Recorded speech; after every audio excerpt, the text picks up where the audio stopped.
بسم اللہ الرحمن الرحیم۔ السلام علیکم۔ آج کی اس ویڈیو میں آپ کو دعا کی اہمیت، دعا کی فضیلت، دعا کے آداب اور دعا کے مانگنے کا صحیح وقت، صحیح طریقہ اور سب سے بڑھ کر یہ کہ دعا کے مانگنے کے کیا کیا فائدے ہیں وہ سب تفصیل سے بتاؤں گا۔ اللہ پاک نے خود قرآن پاک میں دعا کے مانگنے کا طریقہ بتایا ہے، اور آپ صلی اللہ علیہ وسلم نے اور صحابہ رضی اللہ تعالیٰ اجمعین نے اللہ تعالیٰ سے کس طرح دعائیں مانگی ہیں، اور نبیوں کی دعائیں جو انہوں نے اللہ پاک سے مصیبت کے وقت میں جب اللہ کی طرف سے ان پر آزمائشیں آئی تھیں اس وقت انہوں نے جو دعا مانگی ہیں وہ سب کچھ آج کی اس ویڈیو میں آپ کو بتاؤں گا۔ ویڈیو کو بغیر اسکپ کیے آخر تک ضرور دیکھیے گا تاکہ ویڈیو کا کوئی بھی پارٹ آپ سے مس نہ ہو جائے۔ اور ویڈیو کے آخر میں آپ صلی اللہ علیہ وسلم کی ایک ایسی خاص دعا کہ آپ کو بتاؤں گا جو آج سے پہلے آپ نے کبھی نہیں سنی ہوگی۔ آپ صلی اللہ علیہ وسلم نے خود اپنے گھر والوں کو وہ دعا کے مانگنے کا حکم دیا تھا جو خاص طور پر گھر کی پریشانیاں، گھر کی مصیبت کو دور کرنے کے لیے اور ہر ناگہانی آفاتوں سے گھر والوں کی حفاظت کے لیے تھی، اور گھر سے رزق کی تنگی کو دور کرنے کے لیے اور گھر میں خوب خیر و برکت ہو اس کے لیے یہ خاص دعا بتائی تھی۔ چلیں ویڈیو کو شروع کرتے ہیں۔ سب سے پہلے قرآن پاک کی وہ آیتیں جن میں اللہ رب العزت نے اپنے بندوں کو دعاؤں سے متعلق مخاطب ہو کر فرمایا ہے کہ تم مجھ سے اس طرح دعائیں مانگا کرو، میں تمہاری دعاؤں کو ضرور قبول کروں گا۔ وہ قرآن آیتوں کا ترجمہ یہ ہے۔ قرآن میں دعا سے متعلق اللہ کا حکم، قرآن آیت ہے جس کا ترجمہ ہے تم اپنے رب سے عاجزی ظاہر کرتے ہوئے اور چپکے سے دعا کیا کرو۔ اللہ تعالیٰ ان لوگوں کو پسند نہیں فرماتے جو حد سے نکل جانے والے ہیں۔ اس آیت میں اللہ تعالیٰ نے نہایت ہی عاجزی کے ساتھ دعا کا حکم دیا۔ یہی بندے کا اللہ پاک کے نزدیک ایک قیمتی سرمایہ ہے۔ حضرت حسن رضی اللہ عنہ فرماتے ہیں آہستہ اور پست آواز میں دعا کرنے میں 70 درجہ فضیلت ہے، خدا کی جانب سے قبولیت کا دعا کا وعدہ۔ قرآنی آیت ہے جس کا ترجمہ ہے اور میرے بندے جب آپ صلی اللہ علیہ وسلم سے میرے متعلق سوال کریں تو آپ میری طرف سے فرما دیجئے میں قریب ہی ہوں، دعا کرنے والوں کی دعا قبول کرتا ہوں جب وہ دعا کرتا ہے۔ حضرت علی کرم اللہ وجہ سے مروی ہے کہ آپ صلی اللہ علیہ وسلم نے فرمایا دعا سے مت گھبراؤ۔ صحابہ رضی اللہ تعالیٰ عنہ نے کہا ہمیں نہیں معلوم کس وقت دعا کریں، تو اللہ پاک نے یہ آیت اتاری۔ ترجمہ یعنی جب بھی بندے دعا کریں ہمیں قریب ہی پائیں گے۔ دعا سے تکبر کرنے والے کا انجام دوزخ۔ دعا کا حکم اور اس سے تکبر و اعراض پر جہنم انجام ہونے پر ارشاد خداوندی ہے۔ ترجمہ تمہارے رب کا فرمان ہے مجھ سے دعا کرو میں قبول کروں گا۔ جو لوگ میری عبادت سے تکبر و اعراض کرتے ہیں ذلت و خواری کے ساتھ جہنم میں داخل ہوں گے۔ مطلب یہ کہ جو شخص دعا اور اللہ پر یقین نہ ہونے کی وجہ سے دعا سے گریز کرتا ہے، اپنی حاجت کے اقرار و پیش کرنے کو خلاف شان سمجھتا ہے اور تکبر و بے نیازی پر ہے، ایسے شخص اللہ کے نزدیک ذلت اور خواری کے ساتھ دوزخ میں ڈالے جائیں گے۔ پریشان حال کی دعا اللہ ہی قبول فرماتے ہیں۔ مضطر، بےکس و مجبور کی دعا کے قبول ہونے کے متعلق ارشاد الہی ہے۔ ترجمہ کون ہے جو بےکس اور مضطر کی پریشانی کو دور کرتا ہے جب وہ دعا کرتا ہے اور تم کو زمین پر خلیفہ بناتا ہے؟ کیا اس کے ساتھ کوئی معبود شریک ہے؟ کم ہی لوگ نصیحت کو قبول کرتے ہیں۔ فائدہ یعنی مضطر و بےکس و بے سہارا لوگوں کی پریشانیوں کو کون دور کرتا ہے؟ ایسوں کو دعاؤں کو صرف اللہ تعالیٰ ہی قبول فرماتے ہیں۔ آخر شب میں امید و خوف کے ساتھ دعا۔ آخر شب میں امید و خوف کے ساتھ دعا کرنے کی اہمیت پر ارشاد خداوندی ہے۔ ترجمہ جو لوگ بستروں سے الگ ہو کر اپنے رب سے امید و خوف کی حالت کے ساتھ دعاؤں میں لگے رہتے ہیں اور ہماری دی ہوئی چیزوں میں سے خرچ کرتے ہیں۔ مطلب یہ ہے کہ تہجد کے وقت میں بستروں سے الگ ہو کر نماز و دعا میں امید و خوف کے ساتھ مشغول رہتے ہیں اور خدا کی راہ میں خرچ کرتے ہیں، وہ قابل تعریف اور مقرب بندے ہیں۔ ہمارے مخصوص بندوں کی یہی شان ہے۔ نیکی میں سبقت اور امید و خوف کے ساتھ دعا کرنے والے۔ نیکی میں آگے بڑھنے اور دعا کے متعلق ارشاد خداوندی ہے۔ ترجمہ یقیناً یہ لوگ نیکیوں میں آگے بڑھنے والے، رغبت و خوف کے ساتھ دعا کرنے والے اور عاجزی ظاہر کرنے والے ہیں۔ آپ صلی اللہ علیہ وسلم ارشادات اور دعاؤں کے فائدے۔ دعا کا حکم اس امت کی خصوصیت ہے۔ حضرت عبادہ بن سامر رضی اللہ تعالیٰ عنہ کہتے ہیں کہ آپ صلی اللہ علیہ وسلم نے فرمایا، ہماری امت کو 3 چیزیں ایسی دی گئیں جو اس سے قبل صرف نبیوں کو ملی ہیں، جس میں سے ایک یہ ہے کہ اللہ تعالیٰ جب کسی نبی کو مبعوث فرماتے تھے تو ان سے فرماتے، تم دعا کرو میں تمہاری دعا قبول کروں گا، اور اس امت سے خطاب کیا، تم دعا کرو میں قبول کروں گا۔ کعب احبار رحمۃ اللہ علیہ سے منقول ہے کہ پہلے حضرت انبیاء علیہ السلام کو حکم ہوتا تھا تم دعا کرو میں قبول کروں گا، یہاں اس امت کو حکم ہے کہ تم دعا کرو میں قبول کروں گا۔ خالد ربیع رحمۃ اللہ علیہ نے کہا، اس امت کی تعجب خیز نوازشات میں سے ہے کہ دعا کا بھی حکم دیا اور قبولیت کا بھی وعدہ فرمایا۔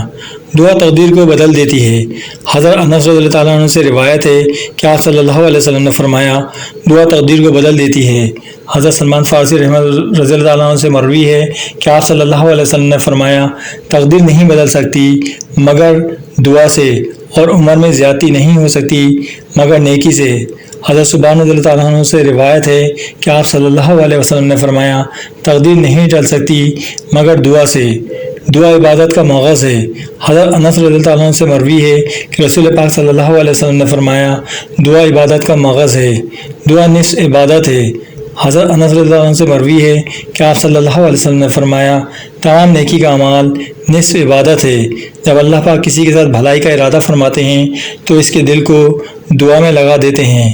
دعا بلاؤں کو ہٹا دیتی ہے۔ حضرت ابو ہریرہ رضی اللہ تعالیٰ عنہ سے مروی ہے کہ آپ صلی اللہ علیہ وسلم نے فرمایا، دعا بلاؤں کو ہٹا دیتی ہے، دعا رحمت کی کنجی ہے۔ حضرت ابن عباس رضی اللہ تعالیٰ عنہ سے مروی ہے کہ آپ صلی اللہ علیہ وسلم نے فرمایا، دعا رحمت کی کنجی ہے، وضو نماز کی کنجی ہے اور نماز جنت کی کنجی ہے۔ دعا افضل عبادت ہے۔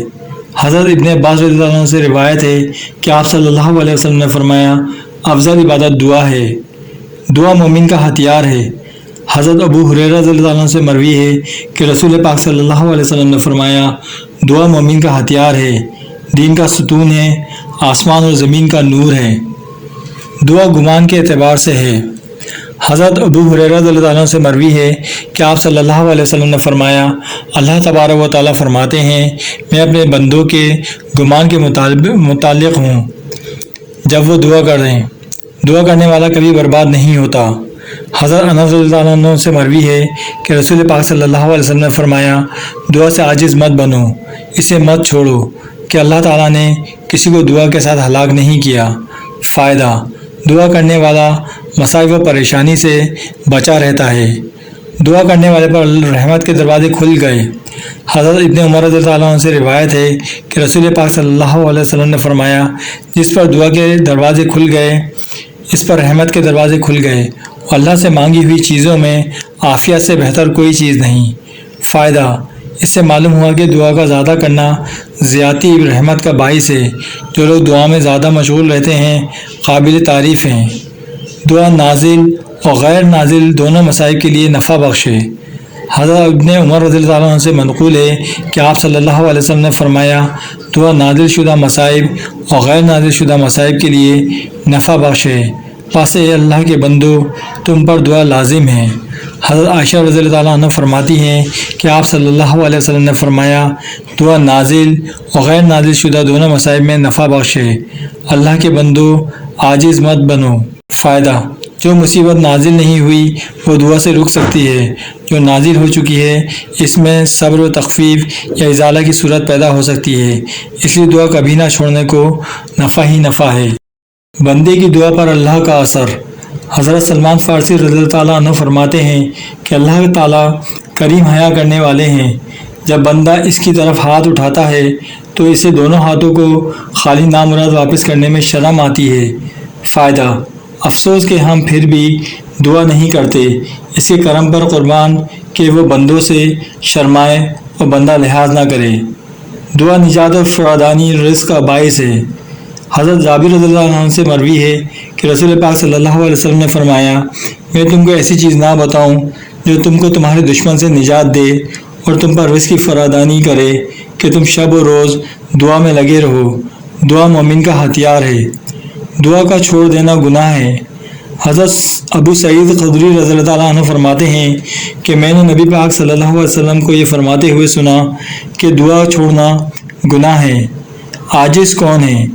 حضرت ابو ہریرہ رضی اللہ تعالیٰ عنہ فرماتے ہیں کہ لوگوں میں بخیل وہ ہے جو سلام سے بخل کرے، لوگوں میں عاجز کمزور وہ ہے جو دعا نہ کرے۔ دعا نہیں مانگنے پر اللہ کی ناراضگی۔ حضرت ابو ہریرہ رضی اللہ تعالیٰ عنہ فرماتے ہیں کہ نبی پاک صلی اللہ علیہ وسلم نے فرمایا جو دعا نہیں کرتا اللہ پاک اس سے ناراض ہوتے ہیں۔ ایک اور جگہ ارشاد ہے، حضرت حذیفہ رضی اللہ عنہ فرماتے ہیں کہ نبی پاک صلی اللہ علیہ وسلم نے فرمایا جو دعائیں نہیں کرتا اللہ پاک اس پر غصہ ہوتے ہیں۔ دعا میں باعث نجات ہے۔ حضرت حذیفہ رضی اللہ عنہ فرماتے ہیں کہ لوگوں میں ایک زمانہ آئے گا کہ اس میں دعا کے علاوہ کسی چیز سے نجات نہ ہوگی، جیسے ڈوبتے کے لیے دعا۔ فائدہ یعنی سارے اسباب ختم ہو جائیں گے، اس وقت دعا ہی ایک سہارا رہے گی، اور اس وقت دعا کے علاوہ کوئی تدبیر کارگر نہیں ہو سکتی۔ چنانچہ ایسے موقع پر دعاؤں سے یہ جان و مال، عزت و آبرو کی خدائی، غیبی قوت، نصرت سے حفاظت ہوتی ہے، مدد کے لیے دروازے کھلیں گے۔ حضرت حذیفہ رضی اللہ عنہ فرماتے ہیں کہ دعا کرتے رہو، زیادہ دروازہ کھٹکھٹایا جائے تو کھلنے کی امید ہوگی۔ دعا کی توفیق قبولیت کی علامت ہے۔ حضرت ابن عمر رضی اللہ تعالیٰ عنہ فرماتے ہیں کہ نبی پاک صلی اللہ علیہ وسلم نے فرمایا جب اللہ کسی بندے کی دعا قبول کرنا چاہتا ہے تو اسے دعا کی توفیق دیتا ہے۔ حضرت انس رضی اللہ عنہ سے مروی ہے کہ آپ صلی اللہ علیہ وسلم نے فرمایا اللہ پاک کسی کو دعا کی اجازت نہیں دیتا تاوات کی قبولیت کا حکم نہیں ہوتا۔ دعا کرنے والے کے ساتھ خدا کی مدد۔